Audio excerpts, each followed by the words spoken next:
कुठेही केंद्राने असं सांगितलं नाहीये की पहिलीपासून तिसरी भाषा शिकवा. म्हटल्यानंतर आपण का एवढी सक्ती करतोय तिसऱ्या भाषेची? मातृभाषा शिकण्याच्या वयामध्ये 3-3 भाषा मुलांच्या डोक्यावरती लादणं हा अन्याय नाहीये का? पहिलीतली एवढी चिंगळी 4-5 वर्षाची मुलं 3-3 भाषा शिकवून त्यांना काय करणार आहोत आपण? आहे तर राज ठाकरेंनी जसा दावा केलेला आहे त्याप्रमाणे गुजरातमध्ये ते का होत नाहीये? महाराष्ट्राचं हिंदीकरण करायचं आहे का?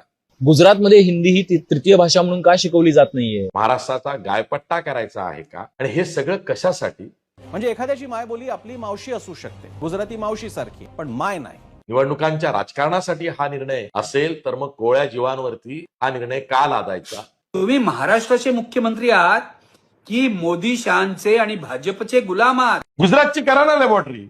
काय करायचं ते गुजरातमध्ये करा. असले प्रयोग. हा प्रश्न फक्त राजकारणाचा नाहीये, हा प्रश्न फक्त भाषेचा नाहीये, हा प्रश्न फक्त अस्मितेचा नाहीये. हा 6 वर्षांच्या त्या लहान मुलांचा आहे जे स्वप्न घेऊन शाळेमध्ये जात आहेत. 20 मुलांनी मागितली म्हणून गुजराती शिकवायची. हे ओझं लादून का घेते महाराष्ट्र सरकार? गरज काय आहे आपल्याला?